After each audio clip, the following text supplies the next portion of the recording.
Hey everyone, welcome to the show. We've got a kind of a dedication of a show we've already played in the past, but we want to bring it up again. This is episode number 11 that we did with Dr. William Aprill, and I've got Eric and Aaron with me here today. How you guys doing? Well, doing well, but a little somber. Yeah, pretty sad. I'm pretty sad today.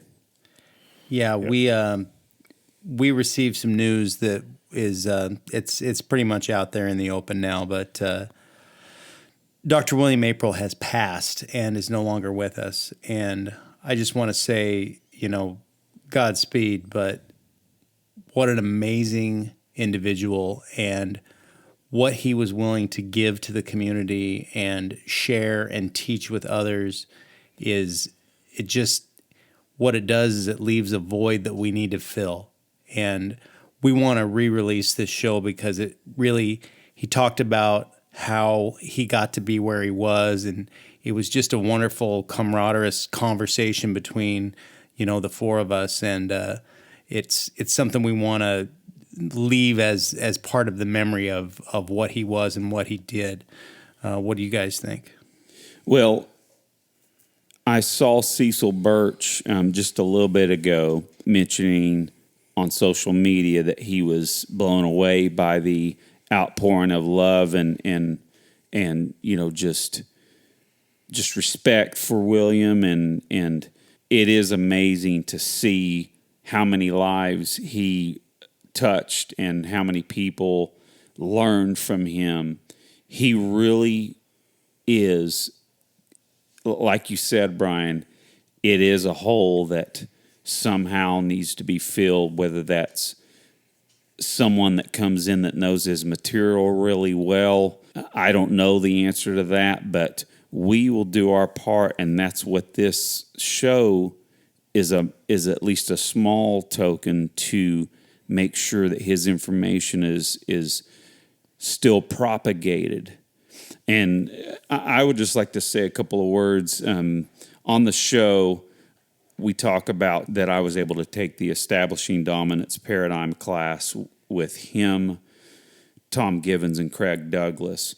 And the more I've learned about it, in the very rare case that it was offered one time a year, and it was, I believe, it was only offered, I don't know exactly how many times, but it was 6 to 10 times maybe. And so I'm quite honored to have taken that class. And in that course, Tom Givens, you guys know him. He's like a drill sergeant. He's on you, and then Craig puts you through the mental grinder. But then William, aside from his, of course, incredible lectures on the criminal psychology and then, of course, the defender's psychology, he was always the guy that was pulling you aside and encouraging you throughout the whole process. And it was clear that he had a huge heart, and I barely knew the guy.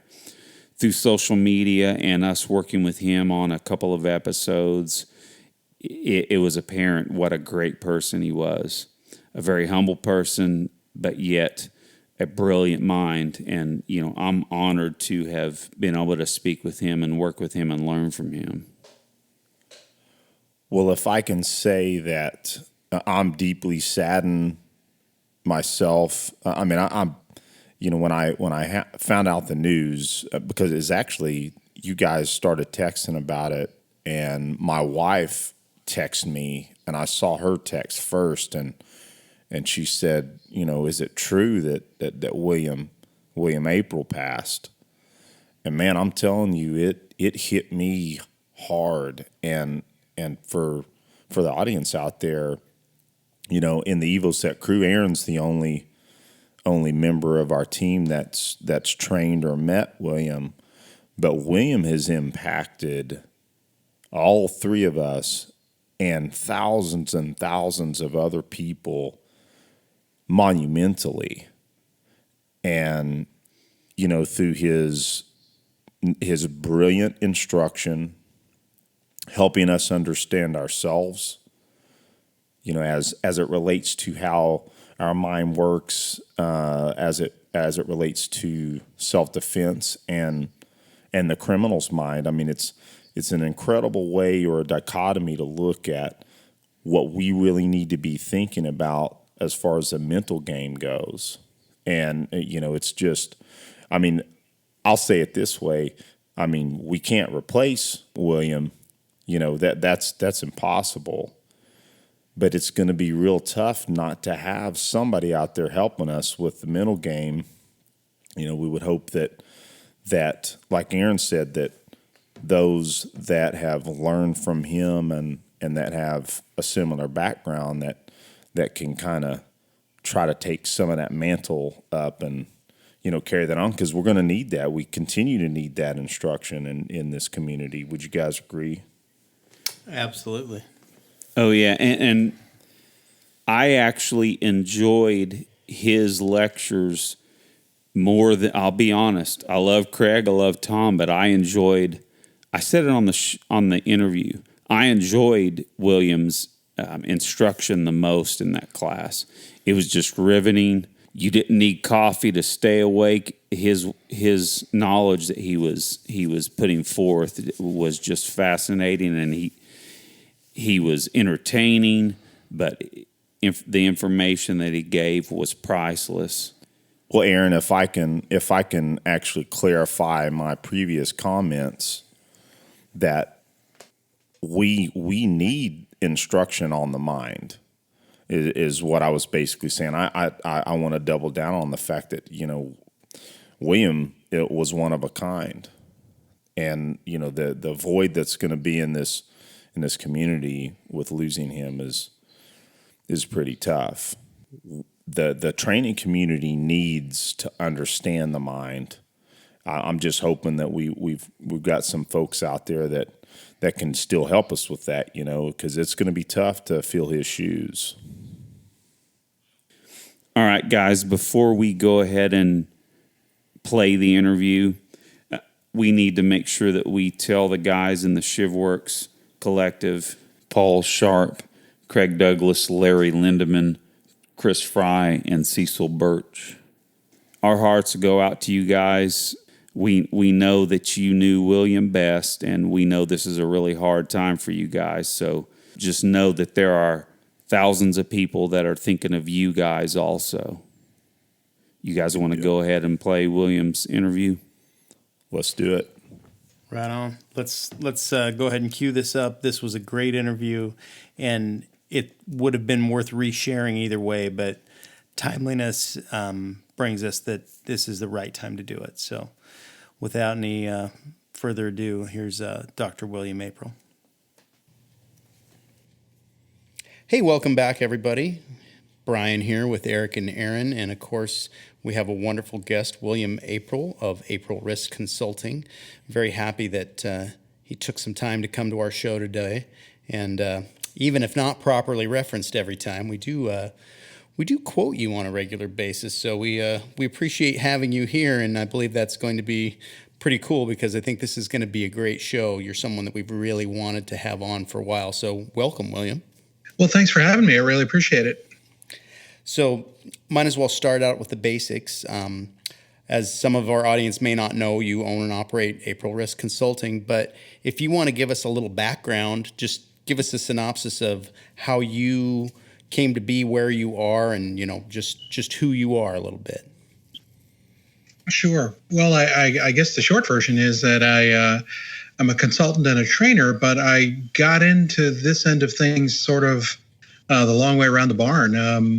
I'm a mid-career mental health professional by trade, but that's gradually become my side job as I've gotten more and more into training and consulting. I've been working in mental health for 23 years now, and I started out. I got into behavioral health sort of through the back door. I went away to college, and 3 years into college, got kicked out. Too much Guinness, not enough mattress is how I describe it. And when I came home, having been kicked out of college, I needed a job, and a relative got me on at the sheriff's office, my local sheriff's office in New Orleans. And I was a regular old sheriff's deputy working in corrections and court security and patrol. And then I worked for the U.S. Marshal Service for a while as a special deputy U.S. Marshal. And when I got my act together and grew up a little bit, I decided to go back to school because I kind of got the feeling that law enforcement wasn't going to be a good career for me. I went back to school and finished up and moved into, after graduate school and fellowship training and postgraduate training, my first job in mental health was in addictions, just sort of by accident. And I found myself super comfortable working in addictions because I was already very familiar with working with a lot of criminal offenders from being in the jail all the time. And when you work in addictions, you're involved with the courts all the time. And I just found that I rather liked talking to criminals. So it was sort of always a thread in my career, even though my clinical work now is exclusively private practice. I deal with mostly, I'd say about a third folks still with addiction-related disorders, about a third folks with post-traumatic stress disorder, and then the rest is a general mental health practice. But I do a fair bit and always have done a fair bit of consulting on criminal cases. And because of that, I get to interview a whole lot of violent offenders. And that was just something that always intrigued me and I really enjoyed. And so it sort of led me to get to the point where I had something to say about it and started getting asked to be an invited speaker at conferences, mostly law enforcement conferences and things like that. And it's kind of a great combination of accidents that's led me here. But the way I sum it up is during the week I see patients, and on the weekends I'm teaching.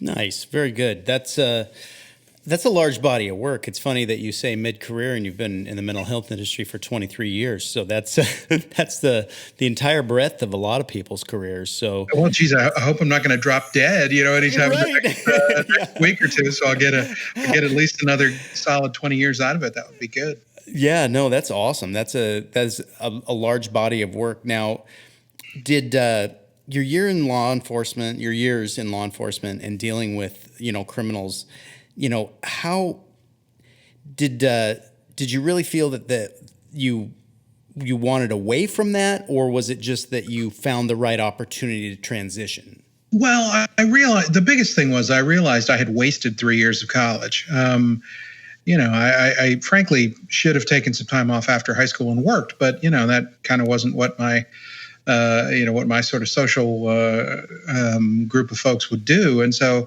I plunged right into a really demanding sort of small Ivy college, and that was just a bad choice. And so after working for a while, I realized I was ready to go back to school, and I hadn't really approached it with the right frame of mind the first time around. And it was really, at that point, I had kind of a real intrinsic desire to do it right. To really learn. And I had become more and more interested in kind of the inner workings of people. Some pretty strong role models of mine were psychiatrists and psychologists, and so led me, of course, in that direction. But when I first started working in the jail, I was just a kid. I don't know how old I was after 3 years of college. I suppose I was 21 or 22. And it was, my first exposure to criminals, and certainly to concentrated criminality. And it was a real eye-opener. And not just the brutality and all that sort of stuff that you'll see in a maximum security prison, but the boredom. Frankly, it's unbelievably boring, more than anything else. And I found out that inmates are bored too, and they'll talk if you talk, and they'll talk if you listen. And frankly, they had something to say. Sometimes they tell the truth, and the things they say were really interesting. And it sort of planted this bug in my ear that a lot of the things that I thought, and I think things that are generally thought in the public consciousness about criminals, and especially how they think, are just really, really wrong. And it started a fire that kind of didn't really get become my primary interest until I'd say the past 10 years or so. But it was a fire that never went out, and it's something that really interests me even to this day. Well, hey, William, I'm Aaron here. Just kind of going on to a little bit of your career and training here. About 3 years ago, I took the course that you offer with Tom Givens and Craig Douglas, the Establishing Dominance Paradigm. Like I said, I think I took it about 3 years ago here in Oklahoma. And I was the guy that shot Craig Douglas dead, even though he was a cop. One of those. In your defense, he's a pretty sketchy cop. But long story short, there was definitely some audio occlusion and visual distortions there going on. But hey, good time. Good thing it was in training there. Yeah, and that course is not to give away the punchline, but that course is one where we go out of our way to really put people under as close to as we can get to real world stress. And you're not the first person to have a real awakening. I mean, people have said, wow, I had heard about auditory exclusion, or I had heard about tunnel vision, or I had heard about loss of fine motor control, but they didn't really believe in it. I mean, they sort of believed in it, but more in the abstract than anything else. And especially when we're doing video debriefs of people's own performance, we get over and over again people who not only do things that they would never do, they do things that they swore they didn't do. As a matter of fact, they're convinced, some of them, that we've had people ask us if the film was doctored, and we haven't gotten quite that advanced, so we just go with the truth. And it's amazing that all of the effects that people have heard about until they've been experienced, really, the belief in them is sort of academic. And so that's one of the things the course goes, we go out of our way to do, is provide you with a training example as close as we can get of an approximation to a real event, so that, as I always say, we don't want your first time under that kind of stress to be midnight on the corner of State and Main, right? We'd much rather do it in training, where nobody's going to get killed, and we get to debrief and learn after the fact. Sure. Now, I have to say, I mean, it really was, a lot of us are training junkies, right? So, and I'm slowly getting pretty deep into that moniker myself. But, I mean, it was definitely one of the best courses I think anyone could take. I mean, details of yours, amazing firearms instruction and, priority training from him. And then, of course, the scenario-based stuff with Craig. I mean, I highly recommend anyone to take that class if it's near them. Now, it looks like you guys are changing where you're having that. It's not going to be in Oklahoma this year, is it? Yeah, the venue changed hands. That was really a kind of a unique venue that hosted the course, but it changed hands, and having that enormous space we sort of used as a tactical playground. The new owner had other plans for the space, and so we couldn't really continue there. But we found what we think is a great facility in Tennessee. Oh, okay. And we'll be there. But thank you for the kind words about the course. The thing that course is really sort of unique for is we do talk about kind of operator's manual of the brain under stress, when we're doing classroom lecture. But then the scenarios are non-consensual, right? Mm-hmm. You can lose, and that's an incredibly critical part of training, but it's the part that's logistically most difficult to put in place. But also people are afraid of it. Whether we realize it or not, a lot of training has a hidden purpose, and that purpose is to make me feel good about myself, and certainly to minimize the amount of time I spend being embarrassed. But non-consensual training is important. Training where things that you don't expect can actually happen is really important. Because there's just not that much stress in punching holes in paper. Now we can try and make it more stressful, but only in a free-form environment that safely run force on force can provide. Only that is the kind of best approximation of an actual critical event. Well, your lectures on, how criminals think and select victims. I mean, I'll tell you, I love, I'm a gun guy, but the non-gun stuff was my favorite portion of that class. Your lectures were the most fascinating, and I enjoyed the heck out of them. Now, I'm kind of going to skip around a little bit here because of some important questions that I think don't get talked about a lot.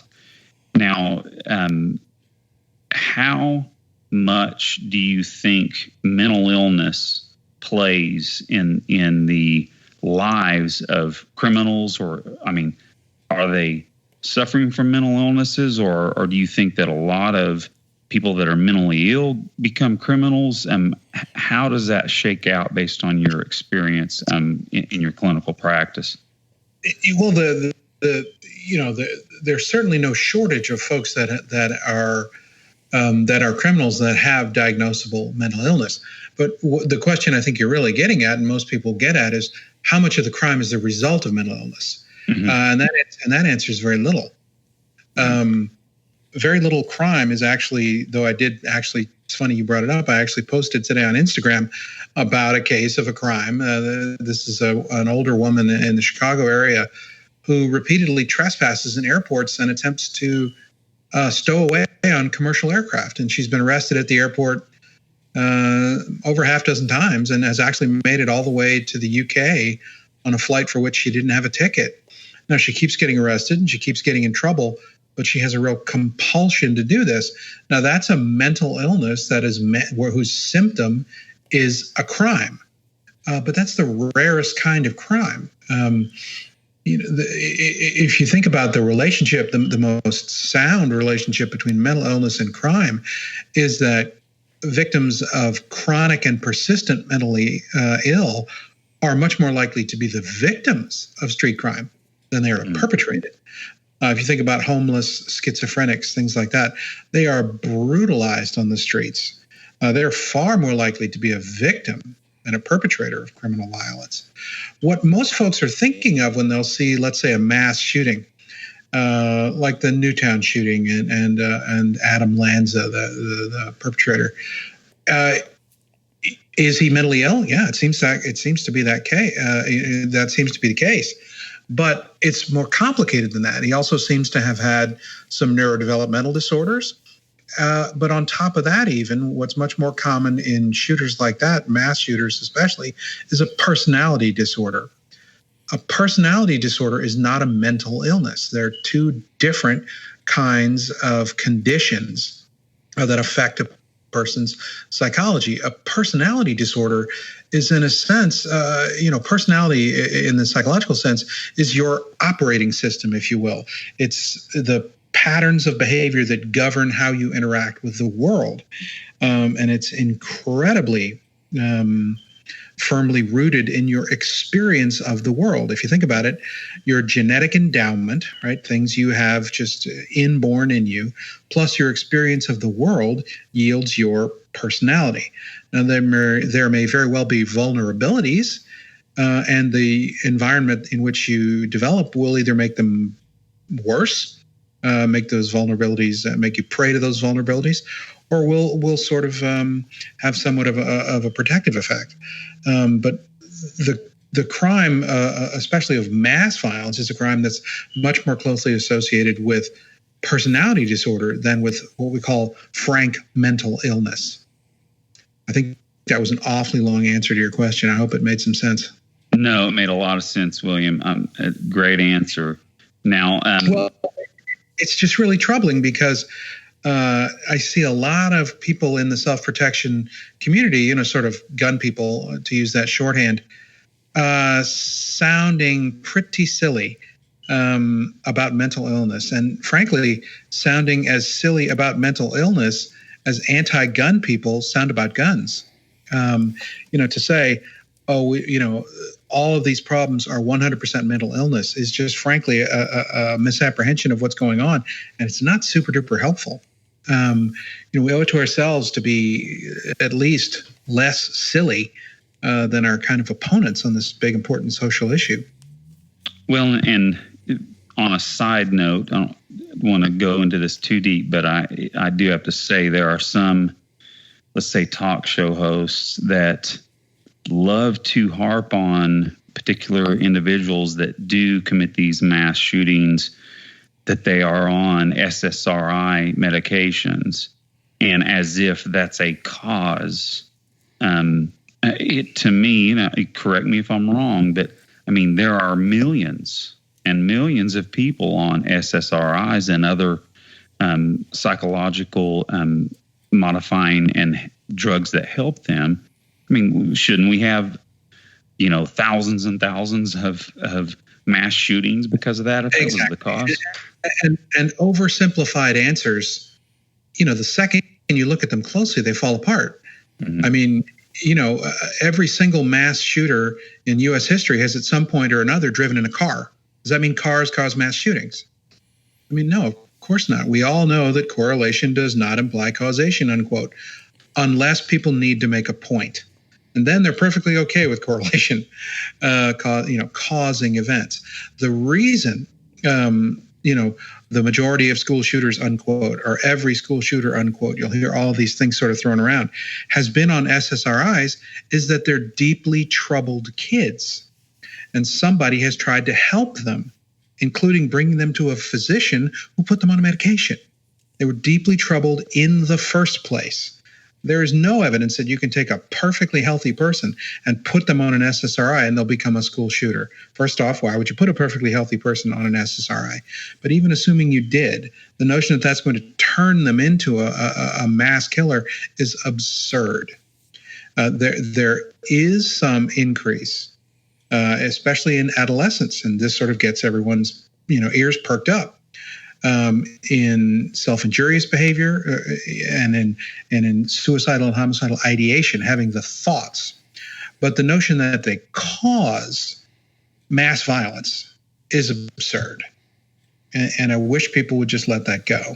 The net benefits to people taking psychiatric medications are far outweigh the adverse outcomes. There are people who would be dead without SSRIs.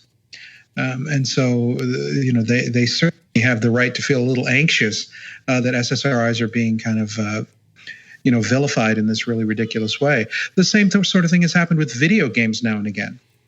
Are violent video games bad for kids who are already troubled? Absolutely. But are they turning kids into killers who are otherwise not disposed? Of course not. But it's just such an easy and juicy headline. People can't resist. Hey, William, sure. I want to follow up on that. Brian again here.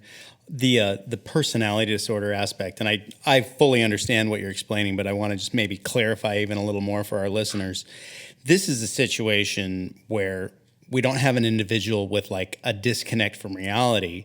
It's that they have no moral compass or sense of guilt or shame for performing those acts, correct? Well, especially since we're talking about school shootings, right? I'm not sure if you're meaning that or you're meaning kind of more. Well, in general, with where you're talking about these criminals being having a personality disorder instead of a mental illness, and not that you don't have both, obviously, but that personality disorder. Certainly somebody can have both, right? And personality disorder does not imply that it can't be severe. You can have people with personality disorders that are severely ill.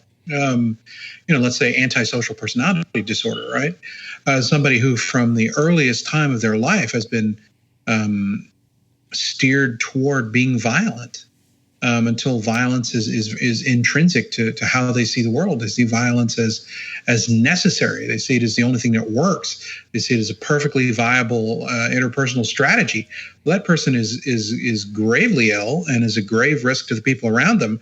And just because they don't have a mental illness necessarily, but rather a personality disorder, doesn't mean they're not really troubled and doesn't mean they can't really cause serious problems. Got it. Well, hey, William, I have kind of on the same lines, but maybe a little bit deeper. In the EDP class, you mentioned a few pretty horrible examples of violent individuals. Could you basically take this time to remind our listeners of what some individuals are capable of, and of course, that these individuals live among us? Can you give some examples of, unfortunately, the depravity that some of these of your research subjects have committed? Well, I hate to get into the sort of titillation aspects of it, but the most important thing to realize is that the normal breaks, if you will, on behavior just don't exist with these sorts of people. Like here was another case that I just wrote about the other day. It was a case in Florida, and I know the poor Secretary of State in Florida must just hate that these stories come up, but Florida just does seem to generate a lot of them. It was a couple of guys recently just were found guilty in a case where they kidnapped a plastic surgeon and tortured him with a blowtorch by burning his hands with a blowtorch until he gave them the alarm codes to his house and the combination to the safe so they could go to his house and steal what turned out to be about $50,000. Now, they had gotten the information that this doctor had lots of cash in his home from one of their wives who was a patient of the doctor and who had heard that he was really rich and kept a lot of money laying around.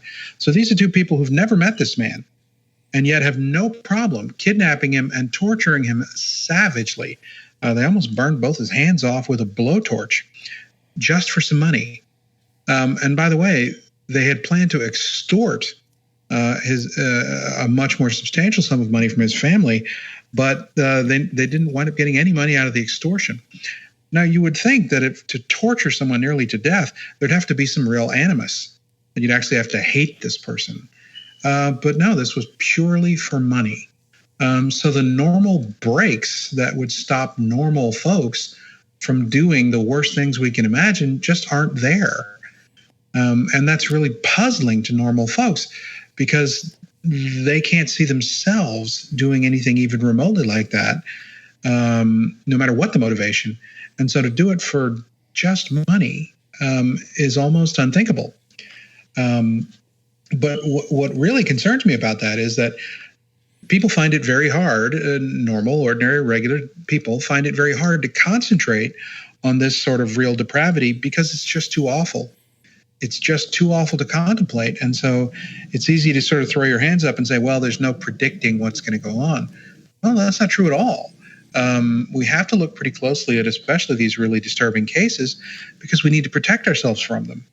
And that is a real challenging task because we don't want to look at the darkest stuff out there. Well, William, go ahead, Aaron. No, you take it, buddy. Well, William, you made a really good case just earlier in the interview that mental illness is not the problem, or at least it's not a true causation. But I think what you're hitting on, and by the way, I love what you post on your Instagram and your Facebook accounts. I regularly look at those and read through them because I know that that's part of our daily walk, or what should be is that analyzing and having those stories and those incidents in our mind, because again, that's going to help us have some form of response. And I'd like to hit on that a little bit later. But what I really think you're getting at is I think your term, the violent criminal actor, is that not what you're kind of hitting on now? If you can kind of expound upon that term. Sure. And it's certainly not my term. The first person I ever heard using it was Skip Gokenauer of ATSA. But the violent criminal actor is a subset of criminals, right? For the vast majority of criminals, I dislike this term, but they would fall into the category of property criminals, right? When a property criminal, let's say somebody who steals your car stereo, all right? Somebody who breaks into your house, breaks a window and grabs something expensive. Well, if that person's committing an act of violence, something's gone terribly wrong. That's not what they do. But for a violent criminal actor, the violence is what they do. The joke is that it's a feature, not a bug. They're certainly comfortable with violence, accustomed to it. They expect it to be part of their sort of daily activities and their criminal repertoire, if you will. And sometimes it is what they're there to do. They're not necessarily there to commit a property crime, but they're there to hurt somebody. And most violent criminal actors are diagnosable with antisocial personality disorder, meaning that they've been made to be the way they are by their upbringing. There are also folks who are more sociopathic and more psychopathic who don't need as much influence from the world, that they have a genetic predisposition to that kind of violence. And those folks are even more dangerous. Well, and that kind of segues into, I believe that it was you that had kind of used the term, or maybe it's another borrowed term, you can correct me if I'm wrong, is that studying these incidents and, reviewing video, I think I've heard you speak on that before as well, helps us have those mental parking spots. Wasn't it you that used that terminology? Yeah, I always say, that you've got to have a parking spot in your head for what could happen, because it's so tempting to look the other way. I mean, when you see something really terrible, our first impulse is to say, well, that can't happen to me. Well, that's not true. It absolutely can happen to you. But moreover, there has to be a parking spot for what other people are capable of, because that's the only antidote to what's otherwise called projection. Projection is ascribing your values to the people around you, right? It sounds crazy when you say it out loud, but we all tend to do it. To say, well, I don't have to lock my car door because I would never steal someone's car. Well, it's not you that we're locking it against. It's people who don't share that value.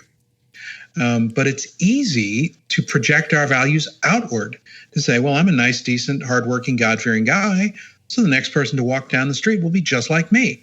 Well, that's not the case, right? There are people walking around with very different upbringings, very different, moral and ethical structures, and their behavior is very, very different. And only when you concentrate on the fact and force yourself for those fleeting moments of recognition that there are people out there who think exactly the opposite, who have no problem justifying things that you could never justify. Those people are out there too. And we have to have a parking spot in our head for that knowledge, because, just like you at the mall, if there's no parking spot, the idea sort of circles your head and then runs out. And we've got to force ourselves to come to grips with the world is what it is, not what we would prefer it to be. And that takes much more work than you think. We don't like to think bad things. And in order to think bad things, it takes effort, because our natural inclination is to brush them off. Well, and that's, I know it's not necessarily perfectly parallel to force on force training, just like we were hitting on earlier about ECQC. I can say that, I guess it's been this last one we hosted here in Olympia was my 7th time of taking that class. I remember the very first 2 ECQCs, at least the first one, I remembered very little of each scenario. And as time went on, I started remembering everything that took place, good, bad, or indifferent. Mm-hmm. Would you not say that this methodology of analyzing both video, analyzing these stories, is as crucial as force on force training is as well? Well, it's a little bit different. That course, Extreme Close Quarter Concepts, put on by Craig Douglas. A lot of people might ask, why on earth have you taken a course 7 times? Because it's not really a training course. It's an audit. It's an audit of where you are. You're put in a scenario that's incredibly stressful. And the first time or a few times, the stress is so overwhelming that, as you said, nothing's recorded. You don't recall anything because you were just overwhelmed with stress and trying to survive. As you take it repeatedly and get inoculated to the stress, you function better under stress. And one of the forms of functional improvement is your memory of the events actually goes up. As you become better and better at managing that kind of stress, it isn't as overwhelming. And that is an incredibly important thing that only exposure can get you. All right, as you expose yourself to non-consensual outcomes and stress that can be absolutely overwhelming and unpredictable factors in the force-unforce training, you're actually changing your responses to stress. You're changing what we call your shock threshold. What is it exactly that startles you, that diminishes your function with arousal, with stress? And you can actually change how you react to stress over time, but it takes a lot of work. Your body doesn't know the difference between fake stress, unquote, let's say the stress that might be in games or scenarios, and real stress, unquote. Stress is just the body's response to demand placed on it. And it doesn't send a message, here's some stress, but don't worry that it's fake. No, the body responds as if everything were real. And you can see this in scenarios. There are cues all around that we're involved in an artificial environment. People are wearing helmets. People are carrying sim guns. We know that. But under the stress that can be drummed up in a well-run scenario, it doesn't feel fake. It doesn't feel like a game. It feels real. And the stress can be absolutely overwhelming to some folks, especially their first time around. Well, William, I'm glad you brought that up because I'd heard you say that before, and it really changed my mindset towards, just basic stressors, competitive shooting stress, obviously this stress from ECQC, jiu-jitsu tournaments, so on and so forth. So I'm really glad you're putting that out, and the audience will benefit from hearing that from your expertise for sure. So thanks for sharing that. Yeah, performance stress is really important to experience. Is a pistol match the same thing as someone trying to kill you? Of course not. But the stress it engenders is real. I mean, think about it. People will practice harder to do well in front of their friends and not be embarrassed than people will practice to save their lives. That notion of being humiliated is a very powerful motivator. And so the performance of performing any skill in public where you can be judged and scored, that itself is a kind of stress that is absolutely beneficial to make yourself undergo. No, and I've been a huge proponent of competitive shooting. Not that it's obviously, if we want to really, open ourselves up to this other stuff, we should. But the mental maps and the training that you get doing that, you become your draw, your aim, you're getting that first shot on target all becomes much more automatic than it would be if you didn't do those things. Because that's definitely, I think, a basis for where a lot of us get the basic skills when we go to these things like ECQC or one of those types of trainings. But I do want to ask. Well, but sorry, I don't mean to cut you off, but the point of practice is to make the thing that you're practicing more likely to occur. Yeah. That's the point of practice, right? To draw a gun under pressure, to shoot under pressure, to make hits under pressure, to move around under pressure, to not drop the gun under pressure, right? When you're practicing those things, you're making them more likely. And those are things that, presuming the worst day of your life does happen, and you have to draw that gun under the pressure of life-threatening stress. It would be nice if that wasn't the first time you've ever drawn it under pressure. So we brought up, we poked a little fun at Craig, and we brought up the ECQC a couple times here. What started your relationship and then your involvement with the Shivworks Collective? It was interesting. I was a friend of the late trainer Paul Gomez, and he called me one afternoon and said, hey, there's this class going on this weekend. Do you want to come? And I was teaching that week, but I had time that weekend. And I said, sure, what's the class? He said, well, it doesn't really have a name yet. I said, oh, okay, who's teaching it? He said, he's a cop from Mississippi, but you wouldn't know him. I said, well, it doesn't have a name, and I don't know the guy teaching it. Why should I come? He said, it's great. He said he's got a real interesting take on what we called back in those days the 0 to 5 foot problem. So I took the class, and it actually turned out to be the first open enrollment version of what would become ECQC. It literally did not have a name at that point, and Craig had been teaching it to police officers, but it was the first open enrollment, meaning all civilian class of what would later come to be called ECQC. And I met Craig, and we just sort of hit it off. He's a very interesting, charming, charismatic, smart guy, and so we just sort of hit it off, and we always got along, and saw each other more often at training events, and just became friends that way.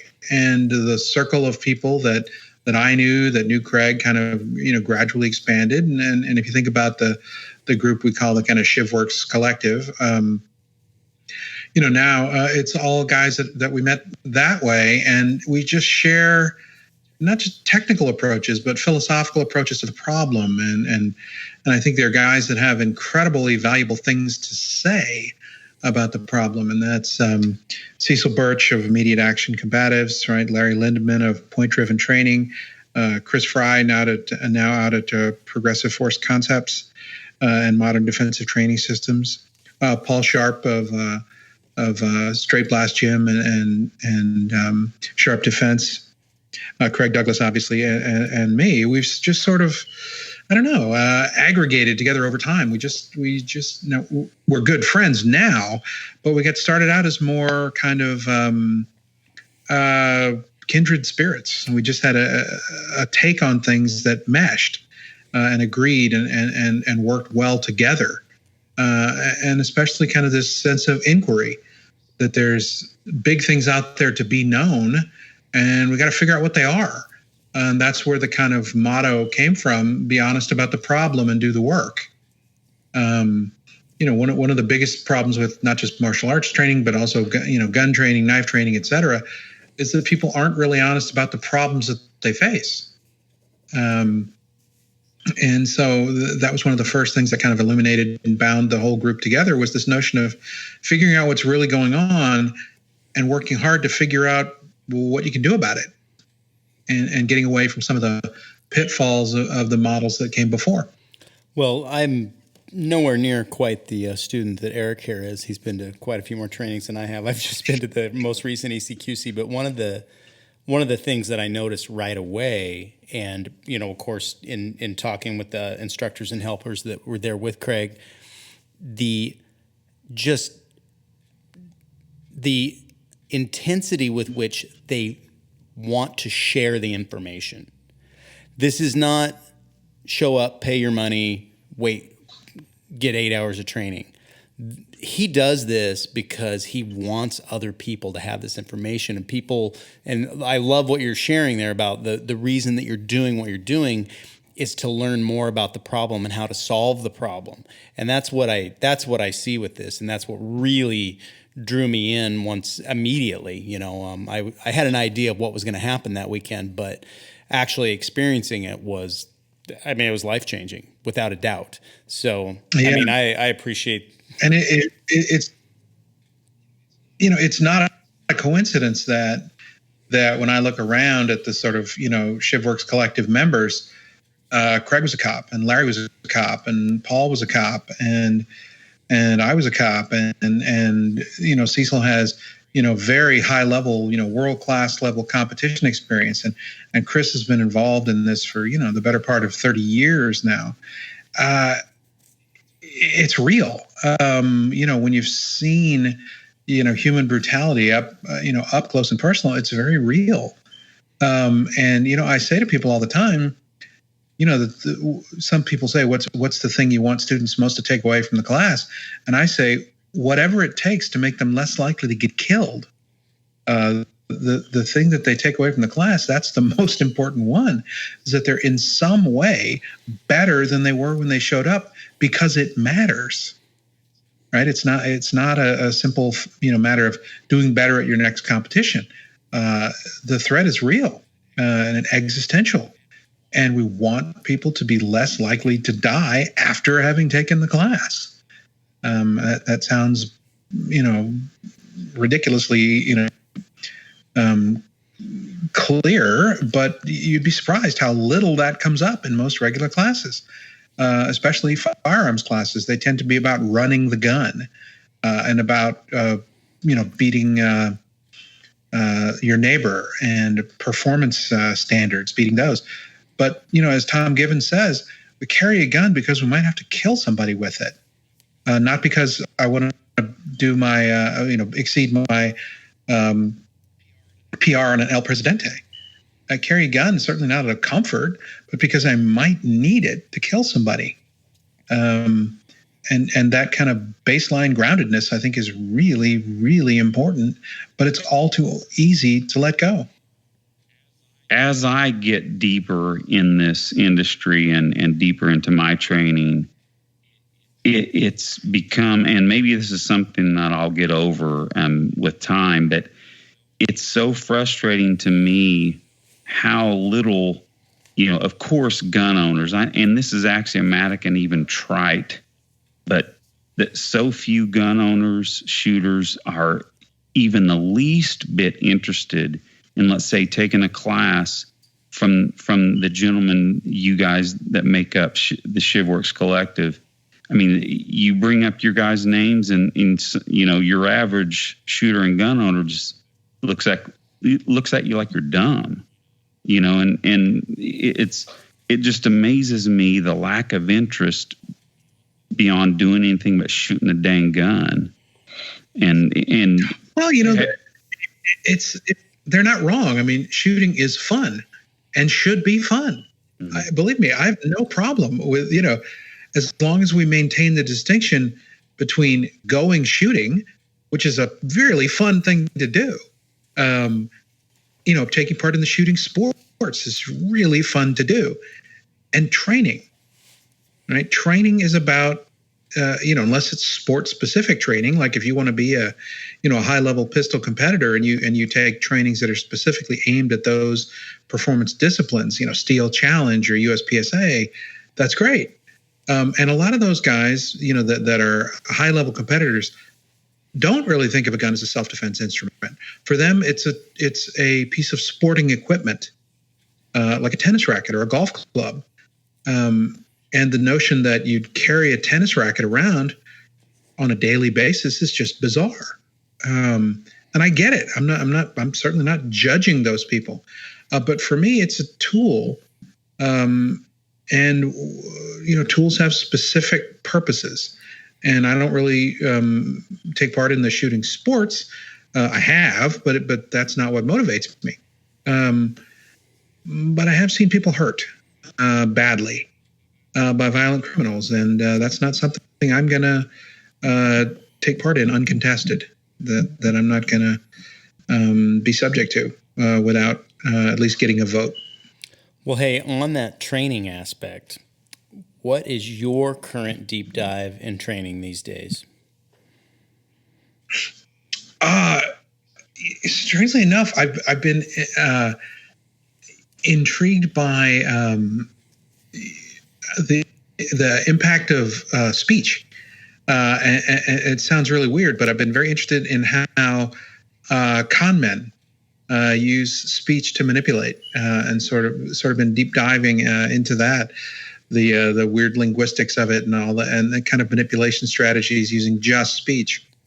It's kind of a rabbit hole, and the deeper you go, I don't know that anything will come out of it in terms of work product, like would I ever be presenting on it myself. But I've just found it fascinating because seeing people that are good talkers, unquote, and looking at the effect that has on other people has really caught my interest lately. No, that's a great subject, actually, because social engineering, to put a name on it, has always interested me. And having worked a long time in the career of sales, I definitely handle people differently than someone who is introverted and doesn't want to talk to anyone. I have to be outgoing as my job, but obviously that's a personality trait that I had that drew me to this type of work. But I definitely get information or favors from vendors or customers that other people would not because of how I handle them. So it is interesting to watch that occur. Yeah, it's, and I wish that it could be 100% taught, because one of the things that Craig uses the term verbal agility. I always thought of it more as kind of verbal dexterity, but people that talk well have an extra arrow in the quiver. And you can see it sometimes in force on force scenarios, that there are advantages to the good talker that the less dexterous talker just doesn't have available to him. And sometimes it can change the course of a scenario. One of the hardest things for people to do is what we call break the frame.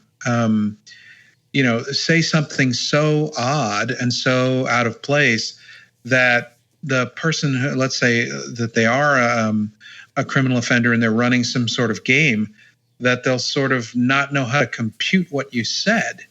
That's a really hard thing for most people to do. I have a friend who has a little technique that he uses on panhandlers, which I've actually watched it work, and it's almost comical, the effect. No matter what the panhandler asks for, a cigarette, a quarter, the time, anything like that. My friend says, with an incredibly cheerful affect, right? Bright, smiling, kind of beaming face, he says quite loudly, "No, but thank you so much." And I've actually seen panhandlers literally stop in their tracks, and you can see them questioning, wait, did I say something wrong? Because he acts as if they've offered him something rather than asking him something. And it's so out of the framework of what they expect the response to be that you can almost hear their mouths snap shut. They just sort of, they don't know how to compute. And that's a kind of a verbal dexterity that people either seem to have or not. I think you can always get better at it, but I think that the people who are truly kind of high-level practitioners, it's a gift that they've honed, but still, it's a gift. I think everybody can get better at that one particular skill, but the really high levels, I think, are really only available to the people that got that gift. Well, William, that's a great response, and it kind of, again, I hate to overuse the word, segues into my next question, which I'm not sure why I didn't put two and two together that you were friends with Paul Gomez. That is, I was a friend of his as well. We trained together a few times, but I don't think that the training community realizes how much Paul contributed to, what we have now. All of us in under the tutelage of the collective, you guys and Shivworks Collective, that was Paul that essentially started that. Would you not agree? Well, I think or brought it to birth. I should say. Sorry. Well, Paul's a great connector, of other people. We'd love to introduce people, and especially if that connection came to fruition in some way. Paul was I used to tease him that he was the hard drive of the industry, because it seemed like he just remembered so much about so many different things, and was interested by so many different things, that it was easy for him to connect people. And moreover, he had a joy in learning. One of the things that you could see it on his face was when he heard something he had never heard before. I mean, he loved it. He actually just sort of savored it. And in a way, that love of knowledge, that joy in learning, and his ability to connect people is what I'll remember the most. I can't tell you how many people I've known, who also knew Paul, right? That it was just an odd connection. And he loved to bring people together. And I think that's the thing that, the industry itself is a whole bunch of silos. And Paul was just sort of the opposite of that. I mean, he was a real connector, and we could do with some more of those for sure. Absolutely, and that will bring me to the second part of that kind of discussion. Is I know that you do lectures at some big conferences, of course, Range Master, Tactical Conference. I know you've done Tactical Responses Alumni Weekend. I cannot believe I've not been to an alumni weekend after training there in the past, and also Polypalooza. Craig will state that managing unknown contacts is the most important portion of ECQC. I honestly agree. When you go to these conferences and you provide these lectures, can you describe, if you could only do one lecture, what would it be on and why? That's a tough one. But there's a lot I think about target selection, what used to be called victim selection. That's important. But I'd have to say that I think the piece I do on the developmental psychology of criminal offenders is important because it's very hard for normal folks to grasp how different the life, the background, and the resulting ways of thinking and ways of being are for dangerous, violent criminals. They're so different that it's almost hard to imagine how different they are. And that talk gives me the time to really get across on a pretty granular level how different these people are and how much your thinking has to change to accommodate the realities that they can create. I think, the fact that talk is, a good 3 hours long is necessary because otherwise it's too easy to say, yeah, violent criminals are different, and yeah, I'll be careful. But the breadth of material that we go through and the examples that we go through gets it across in a way that I don't really think can be shortcut.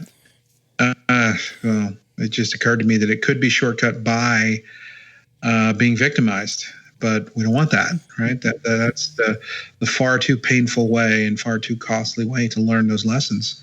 And short of that, I think it takes quite a bit of intense concentration to get across how much our mindset needs to change. Well, great answer, William. And quite frankly, although I've not been able to attend that lecture, I can't wait. But I've had some knowledge of the shows that you've been on and some of Aaron's notes. So I expected, in all honesty, something around those lines. So that was a great answer. So with that said, at some point, maybe we can have you back on that we can get into that granular discussion. Is that okay? Oh, I'd love to come back. Yeah, that would be awesome. Maybe that can be the next show, would just simply be to get into those details. So sure. As far as the way the show's gone, we're kind of closing in on time. What I'd kind of like to do now is let Aaron change and shift the discussion to a lighter note. Aaron, what you got? Yeah, sure. Sounds good. Well, William, like we talked about before the show, there's all these great shows and there's great guests and a lot of these guests talk about the same kind of stuff, which we love, but we've tried to add some funner, more personal aspects to the shows. Now, my first question along these lines would be, besides martial arts, shooting, and I'm talking even reading, what does the regular Doc Aprill enjoy to do? Oh, I'm a huge fan of the arts. Live music, film. I'm a big live theater fan. It seems to me a kind of an art form that's dying away, but a good play I'm a big fan of. But kind of on a daily, in terms of hobby basis, I'm an old house person. I own an old house and I'm constantly pecking away on renovating it, though I have this feeling that I'm going to finish it the day before I die. So, being an old house person, you have to learn a bunch of different kinds of things. And so that occupies a lot of my time. Well, that's great. Now, a lot of our listeners know I've mentioned several times that I'm a musician also, and so my favorite question to ask here on the show is, what are your top 5 favorite musicians and or artists, or whichever direction you want to take that. Absolutely no judgments here. We're just music lovers ourselves. Well, it's strange, but the first 3 that occurred to me, 2 of them are dead. It's just really sad. It just dawned on me. I'm a huge fan of Sharon Jones and the Dap Kings. Great, modern, funk from the 70s that never died. And poor Sharon Jones just passed away. And I'm an enormous Prince fan. I actually met him when I was in high school back in the Dirty Mind days. I was an enormous Prince fan. Wow. I love the guitarist Paco Peña. There's also a local guitarist named John Fole, who I'm a huge fan of. But when you think about your musical taste, it's kind of schizophrenic. Making up lists like this, there's just nothing to connect them, and it seems very bizarre. As soon as the words came out of my mouth, I was like, "There's no connecting the two." Those artists, but also, it was a huge Stevie Ray Vaughan fan. Great Texas rocker. But wow, this has turned into like a list of my favorite dead musicians. I didn't mean it to, but a whole variety of musical tastes. Well, that's all right. I mean, of course, some of them become bigger legends after they've gone on. I would maybe even say Stevie Ray Vaughan is one of those people. He was definitely appreciated. But when I remember I was in high school when he died, and after that, lots of people became huge fans of his and went back into his catalog. But of course, an amazing musician. There's a handful of really good Texas musicians for sure. But I have to say, on kind of it's great, but it's also kind of gross. Stevie Ray Vaughan got sweat on me. I actually saw him in a concert. It's just an absolutely tiny venue here in New Orleans. And if you ever saw Stevie Ray Vaughan play live, he sweat like a fire hydrant. It was just really kind of extraordinary. He would literally be dripping sweat. And we were so close to the stage that he was jumping around and putting the guitar behind his head and behind his back. I got spattered with Stevie Ray Vaughan sweat. And I'm equally thrilled and completely grossed out by that. Wow, that's an amazing story. See, that's what we're getting at. Hopefully, maybe that's one of the first times you've told that story on the air about. That's the very first time I've ever told that story. That's great. And likely last. And Aaron, if I can interject, you may have been about to say this, but Mike Brown responded with Prince as well, William. How interesting. Well, I think it would be illegal if someone was not a Prince fan, if you just ask me. But especially early Prince, when he played kind of pre-1999, when he played all his own instruments and everything like that. That was when I got into it. And it was just a incredibly infectious and sort of raw kind of music. And it was great, of course, to follow his later career, but I always have a soft spot for that incredibly early works. Good deal. Well, I'll tell you what, we are definitely reaching the end of the show, and let me tell you, it's been great having you on, and we were all really excited to have you here, and I'll tell you, we look forward to having you back on, and I look forward to getting some training from you again. I'm seriously the training, the EDP class. Everybody that can take that should go take that because it is an amazing class. One of the things that when I first showed up, I had just taken ECQC maybe a few months before it for my first time. And, Eric's got me addicted on that stuff, and I've taken it 3 times now too. But when I got there, I was like, man, I did not know what to expect. And Craig said, oh, you thought you were going to come in here and get punched in the face again? So I guess I can just encourage some listeners that, if you're a little bit reticent to roll around on the ground doing jiu-jitsu and shooting each other with Sims, you can just go to a class like that and experience some of the scenario-based stuff without being as intense as ECQC. Yeah. The goal is to put as much stress on you as we can, but in a very particular way. Mm-hmm. Not as much as, having some guy jump on you and try to beat your head in, but different kinds of stress. It's definitely stressful. It's definitely stressful. If people, they are a little bit nervous about the other fighting stuff, that it's a little less physical, but definitely, I would say, yes, more stressful. I agree about that. But now, of course, we need to ask you one more thing, William.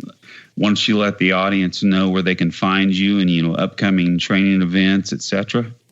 Well, I think the best place to start is actually on Instagram under Aprill, Aprill Risk Consulting, because it's I try to put out between 5 and 7 posts a week, little nuggets. Things from news and events around the country that strike me as interesting and illuminating.